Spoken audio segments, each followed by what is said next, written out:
नमस्कार। मैं अपनी कविता सावन आया प्रस्तुत कर रही हूँ।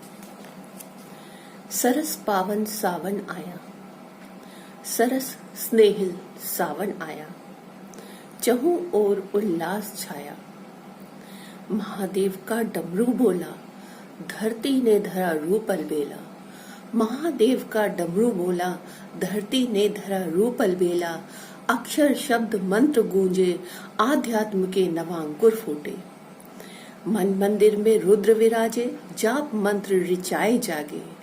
मेघों ने भी छेड़ा नाद, प्रकृति ने गाया नवराग। उल्लसित मन प्रफुल्लित तन, नवीन ऊर्जा नव जागरण। उल्लसित मन प्रफुल्लित तन, नवीन ऊर्जा नव जागरण। प्रकृति के नवांकुर फूटे, अंतर आध्यात्मिक स्रोत फूटे। नदियां झरने जल प्रताप, नदियां झरने जल प्रपात। अद्भुत सौंदर्य अद्भुत नाद, धरा का हुआ शीतल तन। प्रकृति ने ओढ़ा हरित वसन, वृक्षों पर पड़ गए झूले। सजे हथेलियों पर मेहंदी के बूटे। घन गरजे घन घोर गरजे, घन गरजे घन घोर गरजे। दादुर मोर किसान हर्षे, चहु ओर उल्लास छाया। उमंग और उत्साह लाया, सावन आया सावन आया, सरस स्नेहिल सावन आया। नमस्कार।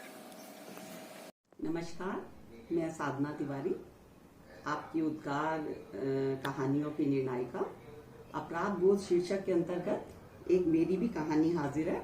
चूंकि निर्णायिका को प्रतियोगिता से वंचित रखा जाता है, लेकिन मैं आपके समक्ष अपनी ये कहानी सुना रही। राजू ओ राजू, मेम साहब उसे बुला रही थी। वो सोचे जा रहा था कि क्या करे, कैसे साहब को ये सब बताए। राजू 15 साल का होने वाला था और पिछले 3 साल से उस घर में था। साहब उसे गांव से लेके आए थे। उसके माता पिता भी उनके यहाँ ही खेतों में काम करते थे। एक तरह से साहब के माता पिता ही उनके पालनहार थे। साहब अपने दोनों बच्चों की देखभाल को उसे गांव से ले आए थे। साहब मेम साहब दोनों काम पर जाते और वो घर पर उनके दोनों बच्चों की देखभाल करता। घर में काम वाली आती तो उससे भी वो काम कराता। खाली समय में वो पढ़ता और साहब सुबह उसे 3 घंटे के लिए एक मास्टर साहब के पास पढ़ने भी भेजते। उनका छोटा बेटा 7 साल का था और बेटी 13 साल की थी। एक दिन उसने बेबी जी के पास से, वो बेबी जी ही बेटी को उनकी बुलाता था, सिगरेट की गंध महसूस की। उसे कुछ समझ में नहीं आया। अगले दिन बेबी जी का एक दोस्त स्कूल से उसे घर छोड़ने आया और घर आ गया।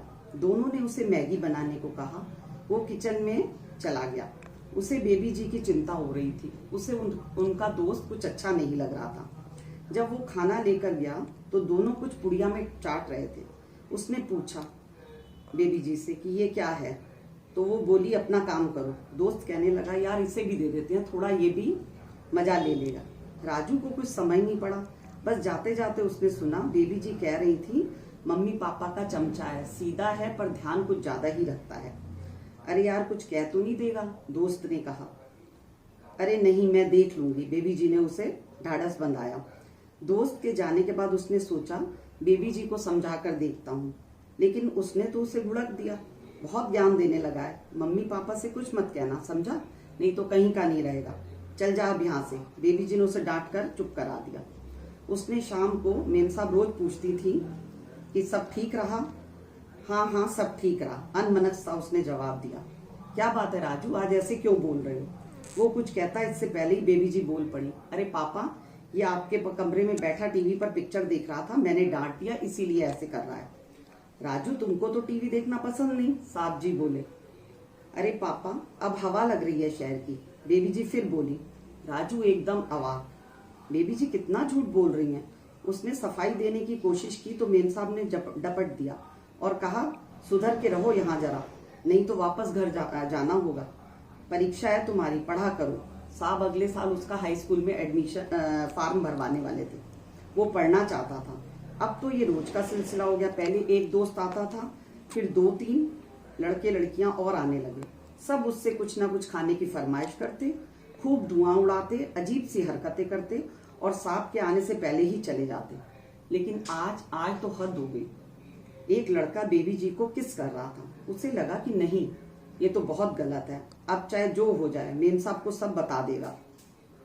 बेबी जी के भविष्य का सवाल है। बहुत दिन से वो इस अपराध बोध को झेल रहा था, लेकिन आज उसने बाबा को भी दिखा दिया और उसकी मदद से उनकी 2-3 फोटो ले ली, ताकि बेबी जी साहब के सामने कोई गलत नाम बता दें।